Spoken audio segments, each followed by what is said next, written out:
Hello and welcome to Astro South. I am Renee Namakau Umbaba, And I am Christopher Peace. and we're going to be talking about I am. Yes. I Some, am. This is a great episode. This was definitely one of my favorites, top tier episode. if not the, for me, the favorite of Yes. the episodes. Yes, yes. It was just so beautifully done.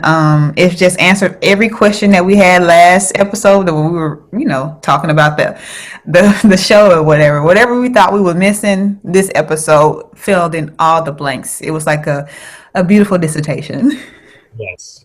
And it was Hippolyta that did it, right? It's the Oh, black woman that comes to the rescue yet. yet again. Yet again. But the blood still works, okay? It does. So great. I feel like it was just a personal love letter to us in a time when we need love letters. We need to be reminded of our vastness and just I guess the most poignant part was when she was like, how can I go back to that space when I'm so much bigger than it? And it's just like your energy has to be on like 10,000 to the 15,000 power because you are that. Your energy is that and it can be that. For sure. For sure. And I think that I just love the expansion that she um, invites us to be a part of. I feel like she really expanded in ways that the episode felt so full. Like I felt like there was so much to take in with every narrative that she transpired through. There was just so much to focus on and to gain from her development. Yeah. Right. Shout out to Shannon, who was the writer for this episode, and you did that. Thank you. Thank You you. did You worked it out, honey. That was great. creativity for me. So yeah, so what I took away from it, if I were to write an essay, if there would be a title to this sermon, it would be Limits and Extensions. Hallelujah, Lord God. Yes. And my subtitle is I Am That I Am. Yes. Yes. Glory to God. I mean, I just don't know what to say. I feel like I love the part where the daughter sees her, like the daughter is the one that really sees her and really made this comic book about her, like based off of her and what she knows her mother to be. And that was very beautiful because you don't really get that from a lot of people. And we saw that she didn't get that from, I mean, not even her husband. Right, right. Which kind of, I mean, it was a choice for him, right, to diminish her, to shrink her, as she said, but it was still kind of like a subverted thing, something that fades into time, as you go along with a person. But still, she called him out for the his trespasses, I guess. Mm. Um, but yeah. So what do you think? So when she gets to the orrery, um, and I think the title or the phrase on the orrery is "Every beginning is in time, and Mm. every limit of extension in space." Mm-hmm. Yeah, Mm-hmm. right. So every beginning is in time, and every limit of extension in space. So what do you gather? Not to quiz you, Yeah, but I mean, it just makes me think of David Harvey's essay on time space compression and just how we live in a time and space where it is like we are so close together and everything is kind of attainable. And I feel like the 1950s was a very globalizing time because we have international wars going on.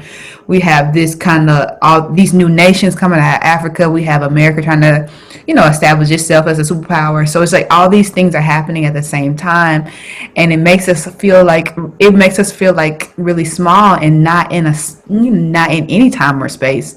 So to see this like this reality that there is a compression of time and space, but there is so much more vastness that we have not explored within ourselves, Right. and just how that creates an even stronger self. Um, and going without is not as important as going within. Mm, So yeah, that's what it makes me think of, because there's just like, I just feel like African bodies, I feel like African people in the diaspora, we just are the epitome of what it means to be in time and in space, because our heritage is so much ingrained into who we are and what we remember about our cultures, and we occupy lots of spaces around the world. Like, I mean, around the world there are people who are of African descent, so it's just like we are those bodies that can really explore time and space, really exist in time and space, which is why we see Beyonce or whatever the android's name is kind of be a kind of like be a black woman, because we are the people who embody what that means, because involuntarily we have been the explorers and we do the work. We know the history, we know the knowledge, and it was just like, that's who we that I mean that's literally who we are. right. Yes, I like that explanation. Thank you for your insight, um, especially how it's embodied, because I feel like, as my friend Jamal said, this was the most embodied episode of the episodes to me. Even surpassed, surpassed Letty's sister Ruby and the body flash, even though that was super duper about the body. Yeah. But one to me was an inner journey that explored the body, that entered the body, made her body holy in lots of ways, especially the way that she played with the term "I am." Mm, But we'll get to that in a second. yeah. But for me, the quote "Every beginning is in time." This reaffirms that this is the present, and this Mm, is what is supposed to happen, and this is real. Whatever we experience is in time. So it's like it's welded together within this wave of time that we're going through, um, and every limit of extension in space. I definitely feel that that's interesting, because I feel like within Afrofuturism, some people kind of couple it with Afro-pessimism, even though I know those two things are separate. But just the vastness of space, the vastness of being lost in the dark, in the subconscious realms of reality.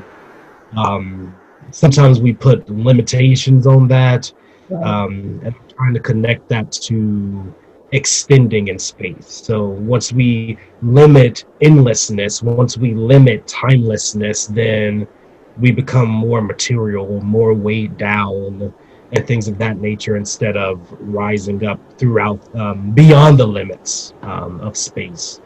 Yes. And that's what the Budang is saying in the last. You're worried about the mortal things, baby. We're not on this plane right now. And I feel like it's a perfect segue into this new episode where we see what that looks like to not be on this plane in a very physical sense. And I love the numbers, kind of, because the numbers are, to me, time space compression. Like, they're like trying to pinpoint a location in time or in space, which does not really exist, but also does exist, because it's, I feel like it's all Hippolyta's embodiment of self. Like, everything that's projected out is her, in a way, or her imagination of what it can look like and be like. Right. So just, I mean, it's just beautiful to see that kind of transition. It's just like, you worry about the mortal things, and then we go into this place. Well, what does the mortal things mean? Like, and how vast is that? And what do the spiritual things mean? What does the higher plane mean? Because Atticus not on that plane, because he Right. couldn't get in there. Right. Atticus, he lost some points episode, but he's still cute. But He was on negative in my book anyway. Okay. right. But when Hippolyta was saying, like, I think she was repeating mass, rotation, velocity, radius. So I feel like those are just world building. Like this whole episode, of course, was about her building worlds Mhm. with Beyonce or the cosmic robot lady goddess told her to, just say what you want and go there, or just create what you want, create the world that you desire. And then she went to the world with Josephine Baker, right? Yes, because she wanted to be a dancer on the stage. So, like, instantly she created that world. Instantly she became a cosmo creator And that through just like. co-creators is not just okay. Go ahead. Go ahead, please, Don't please. tell us. We are co-creators. This is what they trying to tell. We are co-creators in this life. Like, I mean, and that's something that I'm working through right now. It's just realizing how much my mind has control over what is happening right now. And there's like the other factors that contribute to my place in society, but literally my place is what? My place is I am. What Right. place? So okay, good. I'm done interrupting. I think that was all I was saying. Is just yeah, she's definitely co-creating, um, definitely moving through material. I just feel like material doesn't play this what am I trying to say? This background where it does nothing, but material is very involved in the way that she's working with the orrery. She's moving through time and space. She's fighting people, but still, the I am statement was the most powerful to me. So I guess, what do you think, or why would you call this? What is important about I am? What is important about I am? I don't know. I guess the what's important is to know, like we were talking about the time and present and just like existing in all things and able to be all things. I am is important because literally, if you're Christian or any other religions, they're kind of based off of the creation by God that we understand it. The words are really just like creating all the time. So what's important about I am is to remember that we are creating all the time in our mind. We are creating all the time with the words that we speak. We are creating all the time with the things that we believe. And just knowing that we're constantly creating makes us really be mindful of what we are creating, because we could be creating something that is very destructive for our personal well-being. I am is important because it's really just a statement of being like present, being grounded, being here, and really is no negativity really tied into I am. It's such a vastness, it's such a big thing. And even before I think Therefore I Am, which I think is by Rene Descartes, I'm not sure. There was an African philosopher who had like a same kind of a very similar statement based on I am. I think you know it. Were you want to tell me about it? I don't think so. But Okay. I was just laughing because I'm like, of course. Like, So there's always been this statement about um creating your like being like I mean, how can you say this but being and being present and being able to exist in so many universes, like all that stuff that Hippolyta was experiencing is inside of her, ha, say that. inside of her. So it's not like she has to go anywhere. It's literally inside of her. So there's universes inside of who you are already. There is so much vastness and so much greatness, so many answers inside of who you are. And you really do have to do that work to go within. And Hippolyta was ready to go within. And it looks like doing this outward, but you know that how many people were not fighting no Confederate soldiers. That don't even make sense.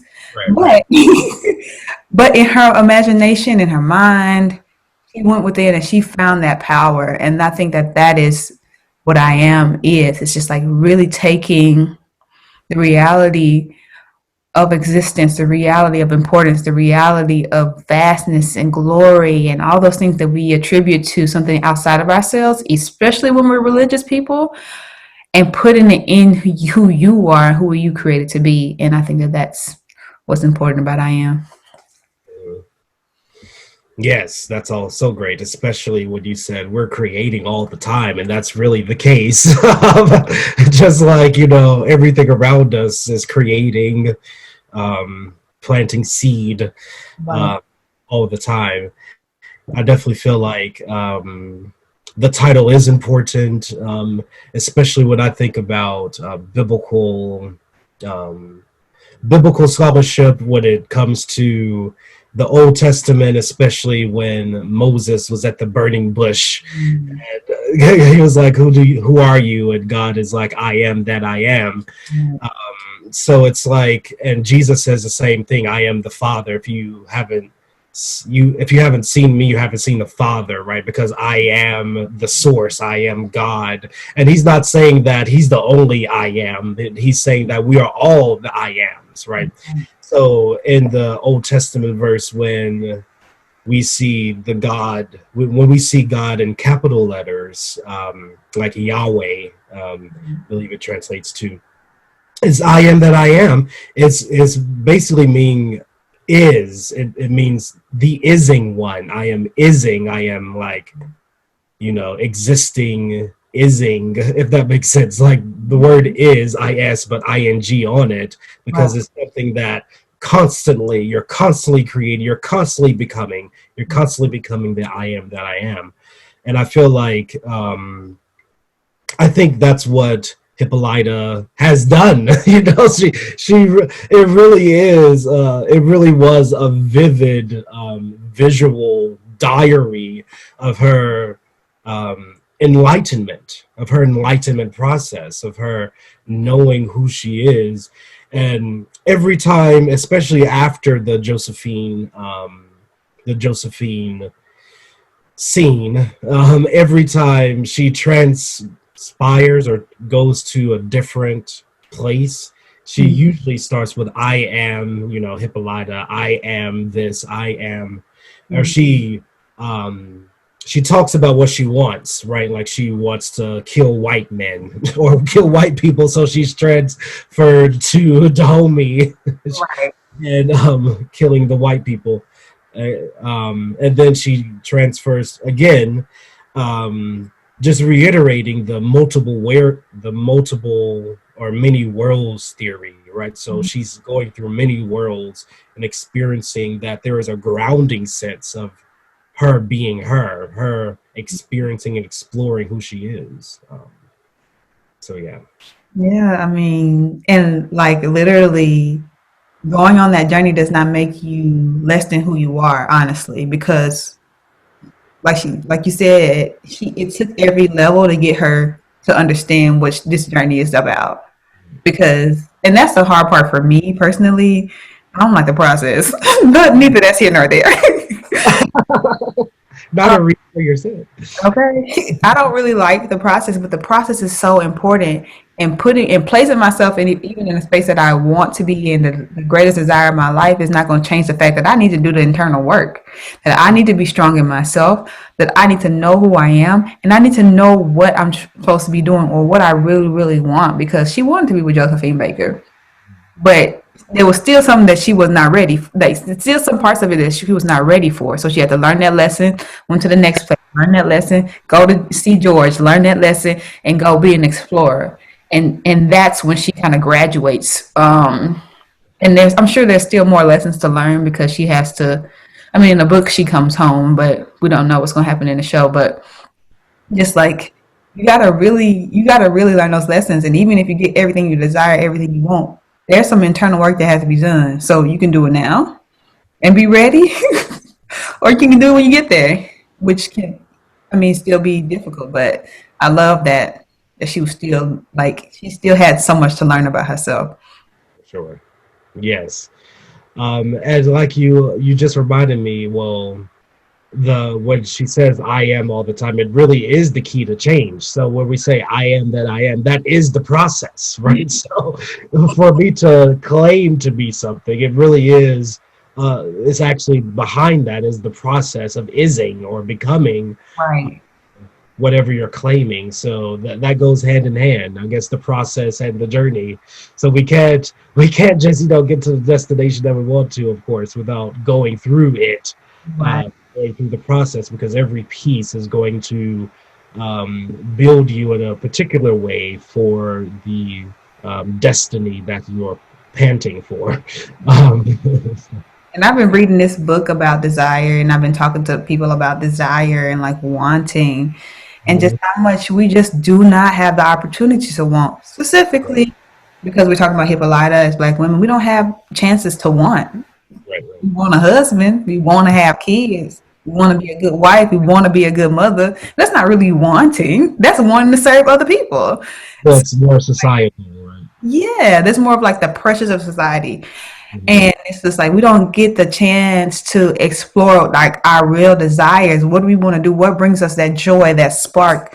And just like really honing in, like I can have the things that I want. And it's not going to be easy trying to get the things that I want. Like the Right. stuff that I want, it's going against the grain of society. Because the society says, look, Black woman, you suffered in all these ways. People tell you what your place should be.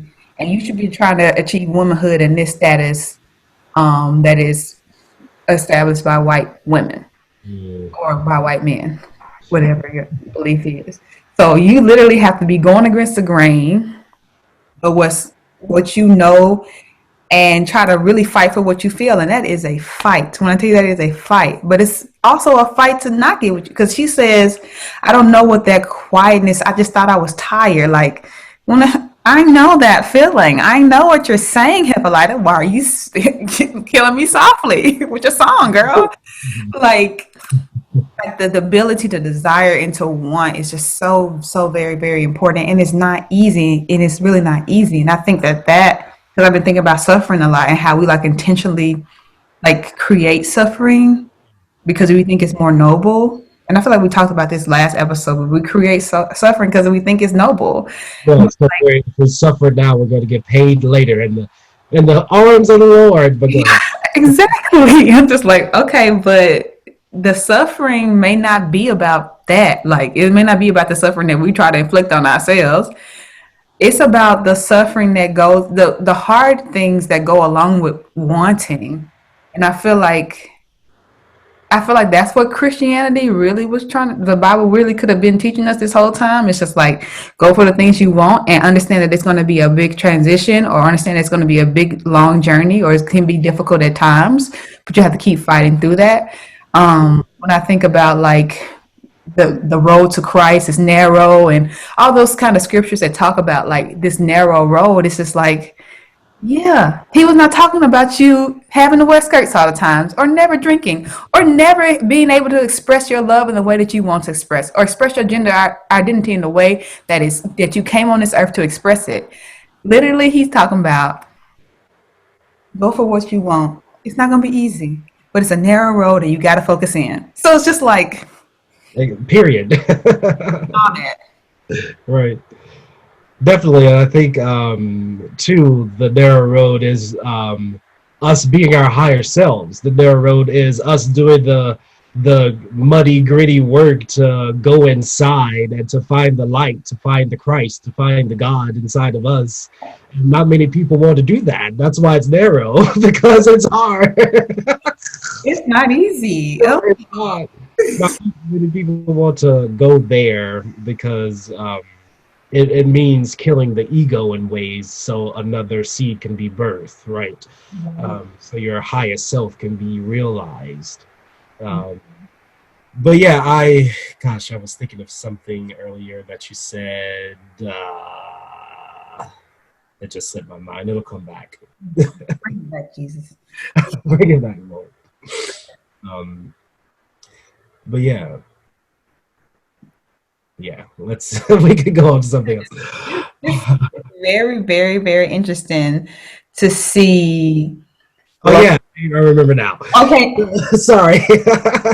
When you I ask was gonna mention that it's interesting that you bring up desire because I mean, when my grandfather passed, I was thinking about that for some reason a lot because I felt like I was so sad, right? But I was still being the only thing that kept me was desire. Like I was being led by desire. Oh, let me get up because I desire to do this or to drink this or to engage in this. So I feel like because we're desiring beings, that says something. And I mm, feel like I forgot which planet rules your day. Remember, I said Jupiter. I think Jupiter rules something, right? But yeah. was it Venus? Was it Venus? Remember my day when Yeah, I feel like it was Jupiter. there was Jupiter, but I showed you two. It was like Venus rules the hour and Jupiter rules the day, or something like that. I think it's like that. Yeah.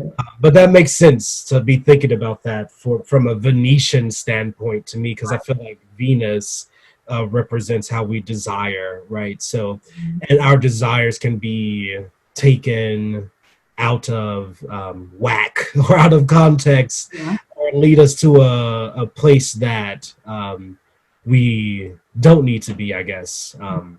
But just like Buddhism teaches that really attachment. So I feel like it's attachment to these desires that really is the sin, or really is the thing that we latch on to. Uh, Mm, so if we can get to a place, I guess, um, to have a different relationship with desire, when it comes to being ourselves. I'm trying to articulate it properly, but when it comes to being ourselves, having a different relationship with desire, that we can let go of certain things in order to become. right. So yeah, if that makes sense. It makes sense to me because I feel like I've just went through that, but it Yeah. makes sense for me for you to be talking about desire, and I connected that to Venus.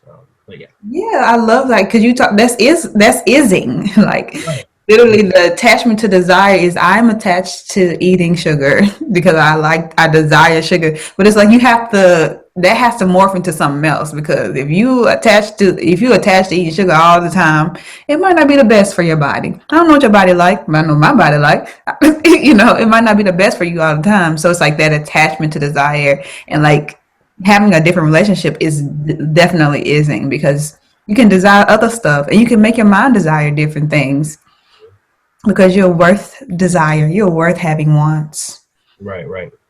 That's true, and that's what Hippolyta has taught us. Because Yeah. she wanted it, got it, and she went past it, right? So like, I feel like that's a lesson too, because every time she said "I am" again was the key to change, but she still didn't stay there, right? So she got the lesson, embodied the lesson, it became a part of her, and she moved on. She moved on to different extensions in space and time. Exactly, exactly. So it was just like that was beautiful to see her just like Yeah. floating in the air, like Mhm. literally, okay, where am I going next? Like, what's happening this time? Like, what am I feeling like? Just being able to have that very, very, very higher self relationship with the being that are here to be.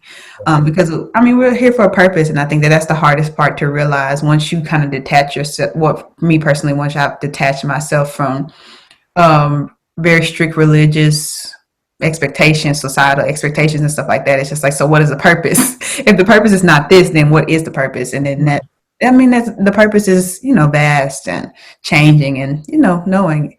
Right. Knowing, maybe that is the purpose. For sure. Gosh, again, something slipped out of my head.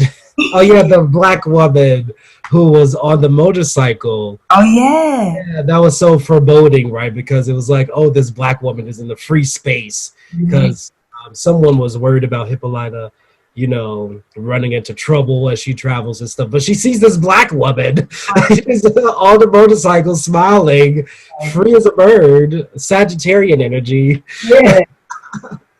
So Yeah. I really love that I think little. her name is Bessie Stringfield or something like that, but she's the Oh, first African American woman to Yeah, Bessie Stringfield to travel on a motorcycle cross country.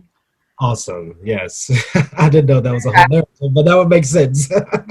Very high Sagittarius energy because she got married 6 times. But God is still good. Okay, yes, that's super duper flighty. I love it. I love it. Ooh, yeah. So it was just great to see. Yeah, it was great for her to see that because not that I wasn't worried about Hippolyta. And I've also read the book, so I was like, I know what to expect from this episode, but I wasn't really worried. And I'm glad I wasn't worried because it was beautiful to exist in a space where you can kind of feel like free. Right. Just free. Free as a bird. So I loved how she was talking to herself too, like reasoning, like logical, like she's so Libra. She is. Which were both Libras, BT dubs. Yeah. Same birthday, if that wasn't. Same year, same day. Same day. 12 years apart. Literally born. I don't know what kind of universe this was, but Right. interesting. I remember when I asked you in the we're working for not Salvation Army. Yes. Oh, I just remember you were in a dark room because I think it was like lunchtime or break time or something, and I was like, "When's your birthday?" And you're like, "Blah, blah, blah." I was like, "Whoa, that's mine too!" crazy. It was so crazy. It was intense, but yeah, yeah. So I wanted to talk about Letty's dream. Yeah. Which she had the same. If we're never done talking about Hippolyta, but Come back to it. We got other stuff to say. right, dream and how basically, I guess a demon seed is growing in her. I mean, I don't know if it's a demon seed or not, but Yeah. I think it's a demon seed. okay. I guess the seed of Atticus, right? I mean, we're assuming the seed of Atticus, which that's why she was included in the being led by Atticus's ancestor Right. out the house. But it's interesting that she caught on fire, so I'm assuming that's the demonic side of the seed that she's catching on fire. Because Atticus catches on fire, but then her belly catches on fire first. Okay, yeah. And she So actually melts in the fire. I don't think Atticus melted in the fire. okay, I'm not sure. right. That's interesting. I mean, just connecting, I guess, fire to Adam, like the seed of Adam. For some reason, that makes more sense to me. And not in the best way, not in the fire that purifies the cool fire of enlightenment, but the fire of something, the fire of ancestral patterns that need to be, I Kind of guess, worked through. right. Because that makes sense for if Hannah is like looking behind and like she's watching things get destroyed. And in the dream, she doesn't lead them out like she did in the real life. Mm-hmm. Right. And Right. she had a book of names right in her hand. So apparently the book of names is what will teach Atticus how to do the spells and how to actually work the magic. So she has the key in her hand, but she is waiting on them not to catch on fire or waiting on them to come out the house or Do something. It's interesting. I think that she's definitely waiting on them to do because they're doing a lot of spiritual work and a lot of cleansing work, like generational, tie cutting, I guess, work. So and I feel like they cannot exist outside the burning building yet because their frequency too low. right. As we see with Atticus, and now he responded to his father being homosexual or bisexual or some queer, Right. I didn't. percent. I thought that was interesting because I get like telling a story and being honest to what the times were. But I wasn't in the 50s, but I just felt like there were other words that could have been. Yeah, I mean, I feel like queer was a derogatory word then, but again, I'm not totally sure. I think there were other, 'cause I don't know if that had reached them yet. Like Right. British term, Okay. Yeah. and that's kind of where it started. And it means to be burned. So Hmm. yes, I know it's a British term, but I don't know if they have reached there yet. I don't know. I'm sure they did the research, but I just thought, So uh, you're saying which one hasn't reached? hmm? Which F term? Yeah, Okay, yeah, right. It was kind of like fuck it, like not like that, but it felt a little out of place. yeah. I'm sure. Maybe punk or like something like that would have been a little more American, maybe. But Yeah, yeah, I I don't. feel like it's still like it came from whiteness. Where each and every way it still came from whiteness. But Yeah, that's very true. yeah. And I just feel like there were other terms that were used and other violences that could have been explored, but I'm sure that, yeah, I'm definitely sure the writers did their research, and it felt jarring to me. Um, Mhm. it wasn't, I mean, I feel like Atticus not being the hero is something that I did not expect, and I'm not looking for him to be a hero. No. Um, I don't look for that. Yeah, Hippolyta was. I mean, really, we see the hero's journey in Hippolyta's scene. I mean, that's technically the hero's narrative. But Yeah. yeah, So it was like, I think it was more the word than him saying the word. I think it was just the word was a lot. right, and the feelings and all behind that. But Yeah. obviously, we can see how all of that was internalized homophobia, right? Even with Montrose being all DL with Sammy, every time. Well, Sammy mentions right every time we get close, you just find little things to push me farther away or nitpick or something like that when he was nitpicking about the breakfast, even though the breakfast did look a little a little What budge. together? They wasn't together. Okay. So Sammy take a little criticism, but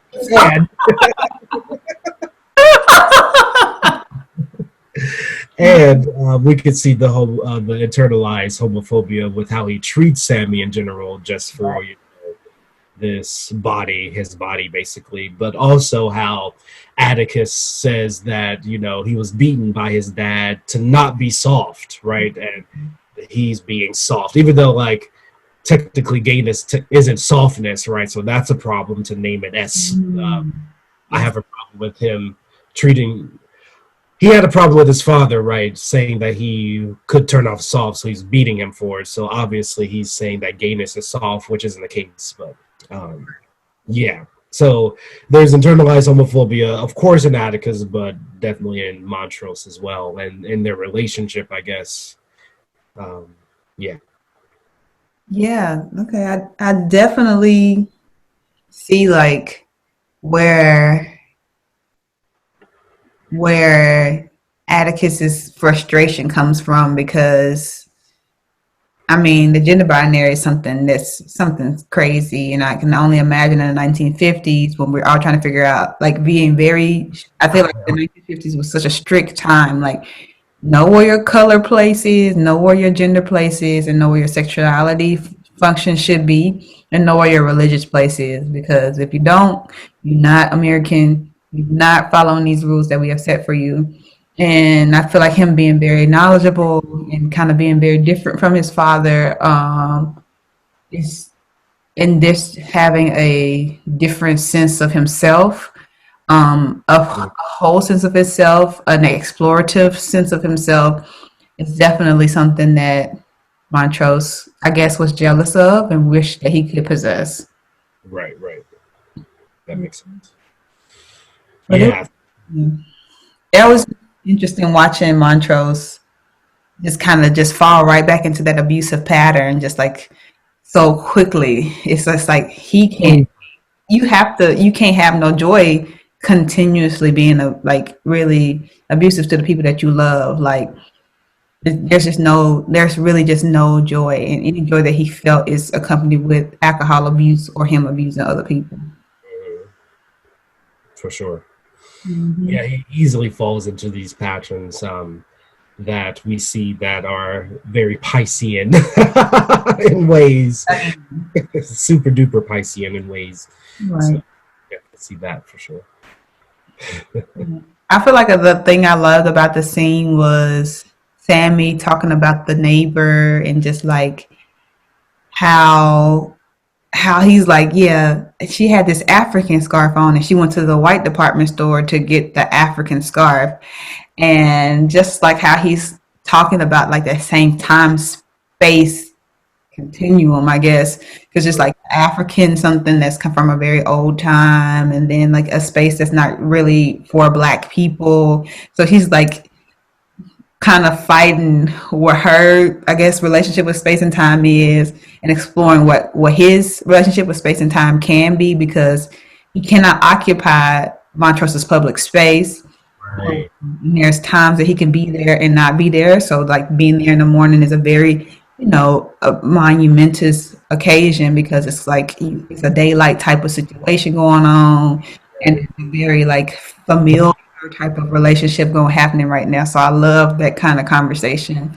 Right. And he picked up on like, oh, he didn't want the neighbor to see me, right? So he was like, she didn't see me go in this house, She was just at the bus stop, so it was confined in this confined Yeah. space where I could be normal, or we don't have to be as weird as queer. And I feel like that's what definitely sets Montrose off. But it's just like the neighbor is already kind of, we hinted at as being very nosy in the first couple of episodes. And I could be mixing up the book, but I don't know. Like there was a note to remind us like where her place is in that community, because she keeper of knowledge. Okay, she knows everything that's going on, so she kind of like hints at where Montrose is and stuff like that. Mhm. That makes sense. Yeah, but I love. I have a very interesting theory. This is where I think that this show is going, and it differs from the book. Okay. She has on this African scarf from the white department store. I think that the Book of Names is actually African spirituality that was stolen from the enslaved people and used to create magic in this current world, which is why Hannah is so set upon protecting it, because it's her ancestral or her lineage or her heritage or whatever. And it's passed down like a family Bible, which is what the lady says. I forgot what her name was. Shoot, I can't remember it. But yeah, so it's basically that's why they have to save it, because it's really the Black people stuff. Yeah, it's Black people stuff. Oh, and I love how they was talking about family Bible, because we was just talking about that last. Like, what are the superstitions? What are our traditions? What are our things that we have? And that family Bible is a thing. Okay, looking at that is very important, and keeping it safe is very important. Keeping the record. Right, right. Of the heritage. And so I think that Right. You usually put your names in it. You usually put, the family tree, the book of names, right? So exactly. Exactly. So that's what I think. That's what I think it is. It's something that was passed down from generation to generation, and it's actually Black people stuff that white people stole to make magic. that's a good theory. It's probably it, yeah. I hope that's true. It's probably true in real life. I know it's true in real life. Okay. 'Cause everything, not a day goes by we don't learn about something that Black people already had that white people discovered. Then it's continuous part of our history. I mean, continuous part of our history. It's white people discovering something we've been centuries over that. We've been past that. Things. Indigenous knowledge has been found out that We've been on that. Okay. particle wave theory. But yeah, I definitely think I think there was one song you probably know the person who sang it, but the line was I do not come to you as a reality, but I come to you as a myth. I Mm, forget what song it was in the episode, but the music was so great to begin with.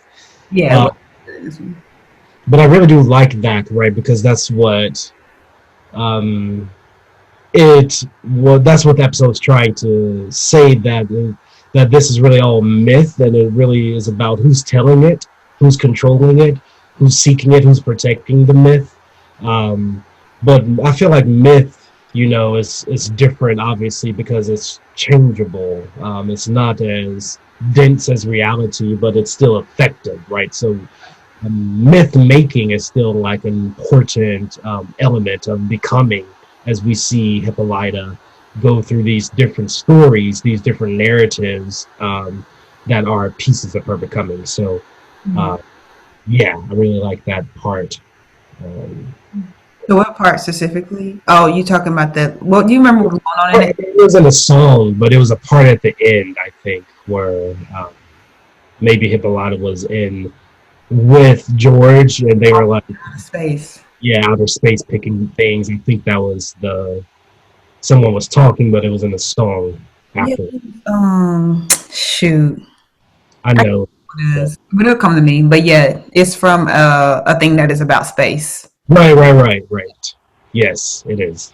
Yeah, it was, yeah, that was such a powerful thing to listen to while we were Right. talking. And especially as they harvested whatever they were looking for in space. Exactly, exactly. Being the creations of a daughter who has made up this, this story. It's all kind of working together, the myth and the reality. And And poor Diana's little story is left behind when when Atticus comes back, and the he could have threw the dead cop in the little. I mean, I don't understand why that wasn't an option. That's the first thing I would have did. It's gone.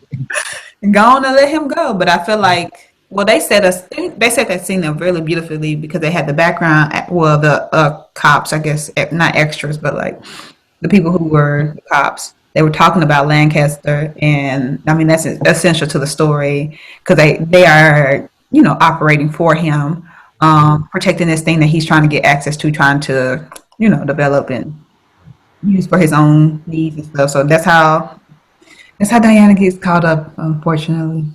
But I guess it's a segue to the maybe next episode when it's about her maybe. But, Already. uh, Yeah, I hate getting caught up in the drama. Baby kids can't be a baby. We don't have no innocence, y'all. hey, can you be a baby for a second, please? Right. We don't have none. Right. Yeah, I'm looking forward to seeing like what happens with that and like why. I mean, how they tell our story. Right. How did you feel about the Africa part of the narrative? I was so glad to be there. I was glad to be in the number. I said, Africa is here. Africa, we have arrived. And I love that it was there. And I love that it was giving her power. I love that it was a matrilineal society. I think that's how you say that word. Yes, Um, ma'am. I love a lot of it. I love that we were just there and it was like very strategic in telling the story, of just owning her power because I feel like Africa plays such a big role in us owning our power. Like we have to remember there's so much that existed before European intervention, not Right. colonization, not slave intervention. They're coming onto the continent itself. Right. Before that, there was so much knowledge, so much going on. We're talking about hundreds, thousands of cultures in one this one vast space, this one big old space. So it's like that accessing that knowledge and remembering. I think we're really remembering like that knowledge is what's going to bring us back to our power because like even like talking about my dreams with you is such a powerful thing because it's reminding me that there's more knowledge that I have from just being who I am and having the bloodline that I have, and that's what's powerful. And I think that a lot of times we told not to believe our dreams, we told that things are demonic, it's something we ate, but it's just really a lot of stuff. There's so much knowledge coming in. I mean, spirits, people, I know there are people that see ghosts. I know that there are people that see spirits. I know the people that are psychic, that hear from people, that are clairvoyant. There's so much knowledge and so much vastness, so much that they want to teach us that it's good and that can protect us and uplift us and just make us like us better people. And accessing that knowledge is important and knowing that there are other ways of existing outside of the way that we understand that is purposely oppressive. So Right. that's what I loved. That's what I loved. I don't understand why we were speaking English in a fantasy world. But it's Hippolyta's fantasy, so I'm gonna take fight a Yeah. Confederate soldier. So I was like, okay, we Right. we They can wouldn't be fighting Confederate soldiers either. So we can speak the English and wear 2010 fashions. We can do that. 2010 specifically. We can do that. That's fine. But yeah, I just felt like um Yeah, I didn't understand the English. I would love to have heard some other languages or some other aspect of the culture. I liked the bras. I didn't understand the bras, like the covering of the breast was like, very intentional. Whereas Josephine Baker's thing, the covering the uncovering of the breast was so important. And Right. here there was like a very intentional covering of the breast, which I thought was interesting. Mhm. Um, Neither Right. here nor there. I mean, kind of here and there, but Respectability, but it's like interesting to see like why was that important, and I would have to do more research to understand why. But I know it has a lot to do with how we understand Africans, what we think about Africa, what we think about civilization, and what we think about people who are civilized, and all those conceptions of civilization or civilized people are whitewashed and colonized. So it's just like kind of having that covering was very, very, very interesting to me. But there could have been practical reasons that people cover their breasts because, I mean, you want to have some control, I guess, over what these extra things are doing. But especially in combat, right? And right, so it could be that. But I don't know. I have to do more research on that. But I thought that that was a very, very interesting distinction and something that I don't think would have existed. But I don't know. What else? Mm, I liked how they didn't make it too out of this world. Like it was like very grounded magic. You know what I'm saying? Not like some kind of yeah. magical Africans is a thing that can Hmm. be damaging. It's kind of stereotypical, but I feel like it was very grounded in that way. So those are the things that I liked and found challenging. And I was just glad to be in a number, and it was interesting to see Africa play a role in this way. And the hair was interesting as well because you got your breast covered, but your hair is everywhere. That's neither here nor there. Yeah, that's what I think about the Africa part. Right. I feel like yeah, the magic was very reachable. Wasn't something otherworldly, but it was inside of us, right? In innerworldly. That I feel like that's a place that we can go, right? When we're discovering ourselves, is to obtain that type of that type of knowledge and wisdom about our ancestors through dreams, right? I Mhm. mean, most Black Americans don't know, exactly where we come from and things of that nature. So I guess that's the way we get our ancestral wisdoms and knowledge is through dreams, is through these subconscious otherworldly experiences. So, and Hippolyta guides the way on that. Exactly. And I think that she's like, I don't know, like a liaison or whatever, like a connector between those cultures and those worlds, and kind of like giving power to the people that's there, being a leader there, being a leader here, understanding like what it looks like to appreciate both cultures and exist in both worlds. I Mhm. think the craziest thing was that the Confederate soldier, I mean, another group of soldiers came right back, and it's just a continuous battle. It's a Right. continuous, More soldiers this time, right? yes, even more. And it's just like, that's how Africa, that's kind of what happened. It's just like more fighting and more things. But then it's just like, as Black women, the fight is never over. It's not like we just sit at home and we don't have no fight or no struggles or no pressures or no like direct oppression. For sure. For Yeah, sure. come home to you and be playing patty cake or whatever. That game. But yeah. What do you think about Africa? Yeah, I mean, you said it all, really. But I was just questioning, the English, of course, and I wasn't really thinking about the garments that much.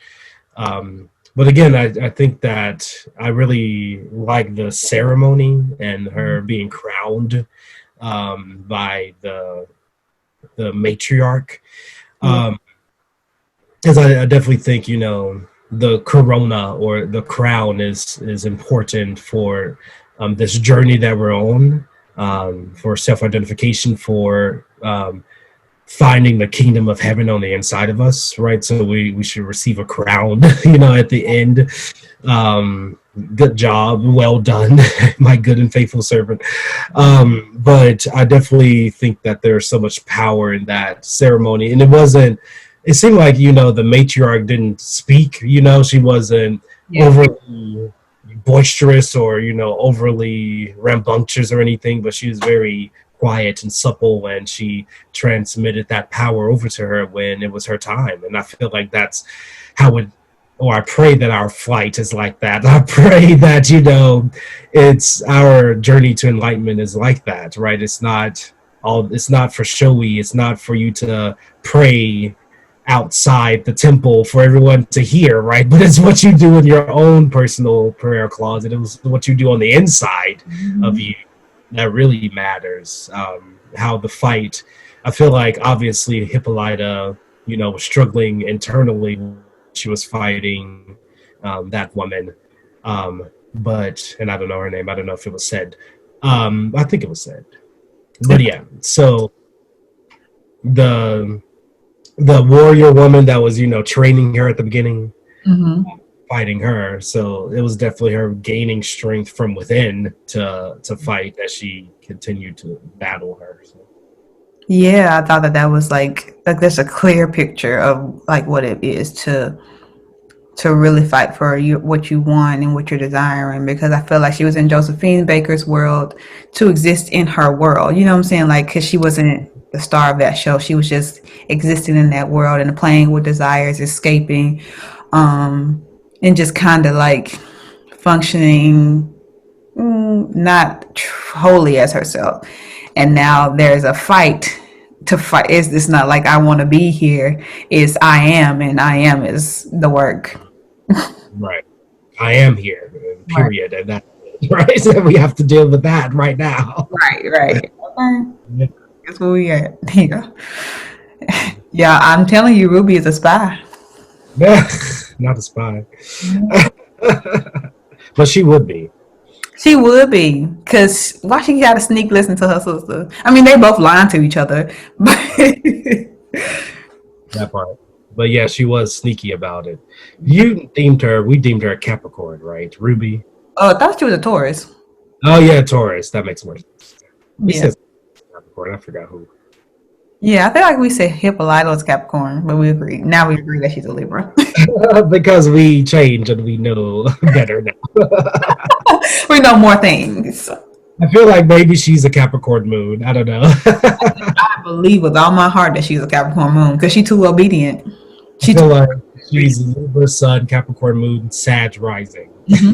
Yep, I agree. I'm here. Aquarius, right? Something that's kind of more spacey rising than something that's not spacey, Aquarius or Sag. Yeah, I feel like yeah, Ruby is a spy. I feel like it's interesting to see who the secrets are kept from, and it's always the dark skinned women. The secrets are kept from them. So Tamara's their secrets kept from her by the other employees. Ruby has secrets kept from her by both Christina and her sister, and then Hippolyta has secrets kept from her. Diana has secrets kept from her. So all these secrets are kept. Like, who the secrets are kept from, and how do we manipulate the vulnerability of people wanting to know the secrets? And Christina is good at that. She is. Because she was trying to still get Ruby to stay with her, even though she was a girl. Not woman. I was like, oh, okay. She's still on it. Well, she don't love it. She like the dominance she can have over Ruby. Right. It's definitely something that's exploitative. Mm-hmm. It's not romantic at all. Right, for sure. For sure.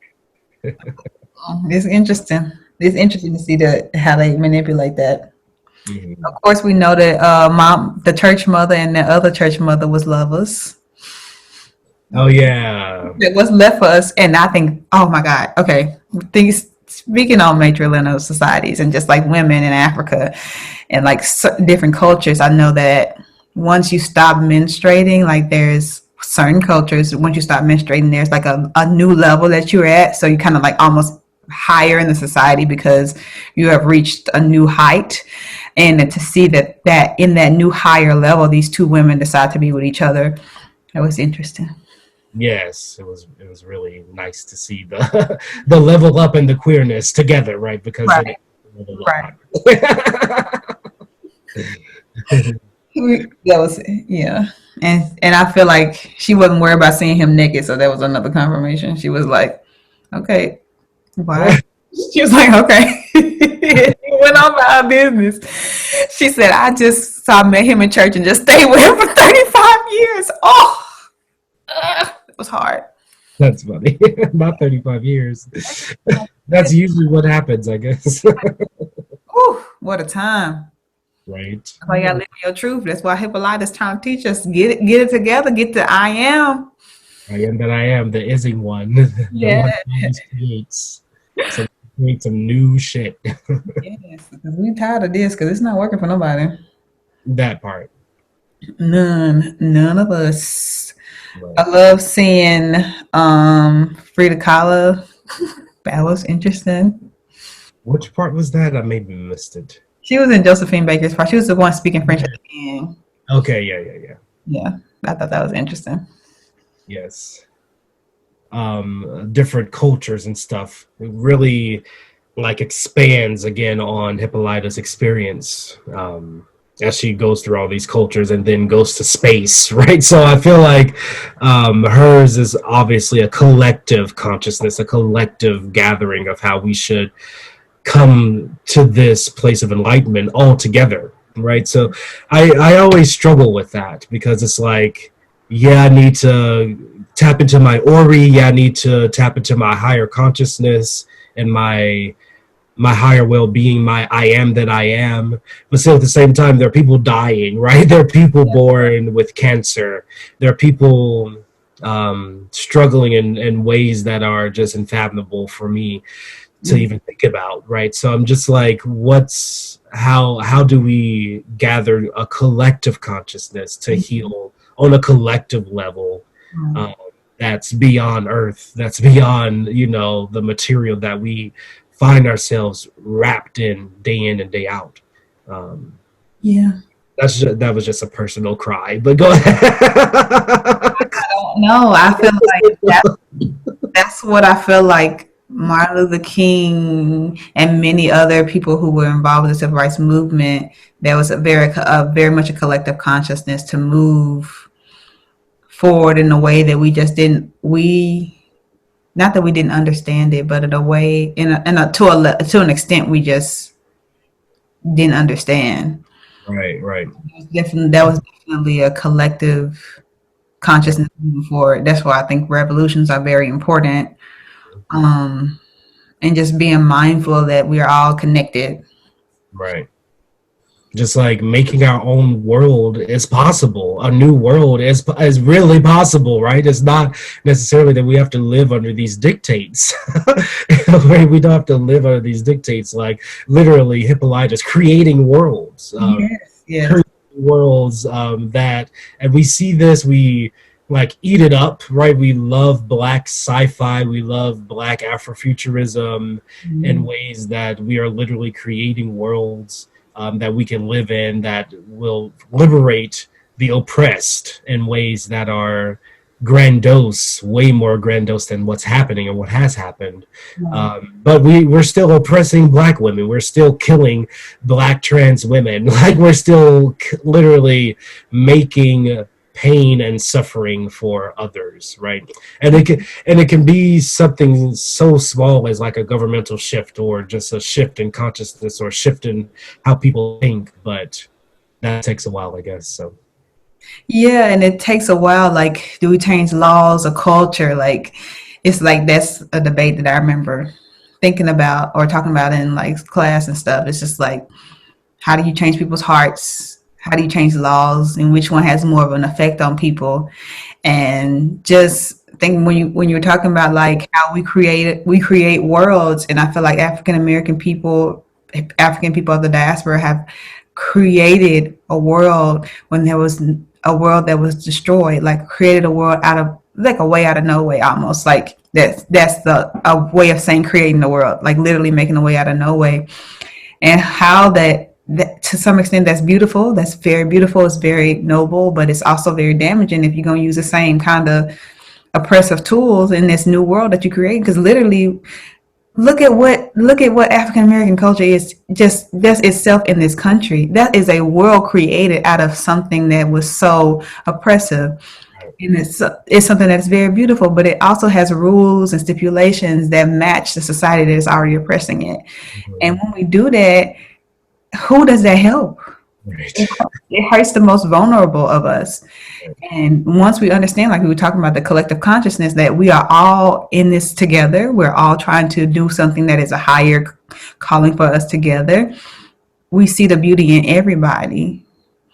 And I think that that's important. I feel like when Hippolyta is like trying to this dismantling the master's house with the master's tools has a type of situation. Like Hippolyta is like, let me figure out this machine so I can make it stop working. That don't work. Because I am come back in there and be like, okay, girl, you figure out how to open a door. Good for you. All right. You can't dismantle this house using the same thing that we did. You got to do something different. And I Right. feel like it's going to really take us to remember that we got to do something. We cannot continuously be homophobic and xenophobic and transphobic. Like you cannot. That does not work. We see that does not work for anybody. Like we can't recreate a new world and implement the same rules that are oppressing everybody, because it's hurting us. It takes hate to hate, and it Mhm. a constant killing of self to hate people. It's just Right. not. We don't have to do that. We don't have to. Right. We don't have to. And the thing is, the most important thing I feel like you say is we have to do something, right? Like we it's important that we know, right? So we have knowledge and we know things, but if we don't do the things that we know, then what's the point? Just like you said, you can open the door. Okay, you open the door. Like what's the point? So definitely doing the, not just being a hearer of the word, right, but a doer of the word, and not just saying like I feel like that's what a lot of people a lot of people have emphasized, especially with the black boxes, BLM, Black Lives Matter, and the black boxes, is a lot of people are calling out people for not saying stuff. And I do understand that, that's important because a lot of people do have black fans and they didn't say anything. And it's just kind of like, like, why Right. do anything? Like, or you need to post something, like you need to post that you helped or something. Right. But still just saying stuff hasn't really changed much, especially with the algorithm or whatever. But we're still seeing black people die uh, Mhm. by the hands of cops and And, government and other things that are oppressing us. So, yeah, and it's every day. Like I feel like every time I hear Breonna Taylor's name, it's a it's a death. Like it's every day it's a death. Every news story is a constant killing of her, constant killing of who her spirit is, to the people that love her the most, like a constant killing of her, because we're not giving her the reverence, A, and then B, we're not even telling the truth about what the story is. We're not being honest about what the story is. So it's like, even there are like physical deaths, and then there's the metaphysical deaths, I guess, that are really just that eat away at the spirit. And right. it's like you saying something, who is it really changing? Is it Right. changing you? Are you changing in how you act and who you hire? Because I'm looking at the opera industry, and they just ready to go back to what they've been doing, Right. hiring the same people, Mm. having very, very, very white institutions and programs, when we just was talking about this not a couple of months ago. So it's just Right. like you are participating in a constant killing. Right. And I feel like that's just many worlds. Again, what Hippolyta is saying is representing is many worlds. Again, there is a possible world where we can make these changes and we can be on a collective wave, a collective a collective healing that really needs to happen, where we have a different morality, a different way of looking at things, a different lens, a different perspective on how to actually do living together with other people. Because that's really the problem, is we don't know how to live together with other people in ways that's healing. Like Montrose and Sammy. That's what we look like. Machos and Sammy, that's really the metaphor for what That's what we look like. the spirit of DL is what we're fighting against. Oh boy. Yes. Something. But yeah, I loved this episode. I love that in that moment she chooses to stay there. And she chooses herself, and we know that that's gonna have some consequences for the people around us. And then what we do, what is our responsibility to people? Like, honestly, what is our responsibility to people? Right. Choose yourself. That's the word. And you can make other people higher once you do that. Honestly, you will impact other people once you operate in your higher self. You heal others once you know how to operate in your higher self. Yeah. Choosing yourself. Yes. Anything else? I feel like we didn't hit on all the major points. Yeah, I'm out of notes, but Yeah, I loved it. I love we talked about the Tulsa riots. I hope there's an episode dedicated to that, because in the book, it was really nice to hear that, and I want to hear Michael do that monologue that was in the book, but he might not. But I mean, I would love to hear him do it because he'd be acting. Okay, he'd be acting. Betty, I be forgetting that she a vampire. I forgot. That's because she said the garlic, and I was like, oh yeah, she a vampire. I forgot. oh, she is. Yeah, She's a vampire. Wow. She is. She really is. She And really, having that thing that Christina gave birth to in the beginning. right. So maybe it's her that is the okay.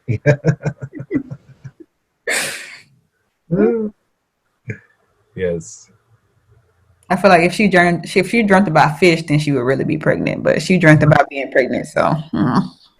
And like, what is that? That's something else. That ain't no. That ain't the baby. Right. Some ideas need to be birthed out of her. Mm-hmm. That's true. But yeah, I'm looking forward to my conspiracy being true. Yeah, I'm willing to bet money. I'm kidding. I'm not willing. But yeah, I'm sure it will be true. Yeah. We're right about something this episode, right? Was I right about something? Something we said last time that this episode revealed, but yeah, I gotta go back and see. Me too. I forgot. Anyway, that's what I'm hoping for. I'm ready to see Diana's episode. It's gonna scare the heck out of me because we really do be scared of ourselves. Yeah, and she's just so, she's a baby. Like, please leave the baby alone. We don't get no breaks. Right, none whatsoever. Not even in birth. That episode for sure, if it does center her for the next time, at least. Yeah. As cliffhanger suggests. That's gonna be something. Indeed. Any theories, Chris? You got some theories? I mean, I haven't read the book like you have. But I definitely feel like she'll be, walk in the footsteps of her mother in ways, right? So it's a lineage. As Hippolyta goes up, right? Her whole lineage goes up. So they all up in ways. Yeah. I haven't been around her to know her sign enough yet to see what she is, but yeah, she's something scary. Whichever one is the most fearful. Cancer? Cancer's, I don't know. I don't know if I trust cancers. She probably a cancer. I don't trust them. Men, women, all genders. Oh, cancers, we love you, but all right, y'all. Thank y'all. This has been fun. Yes, thank you. See you later.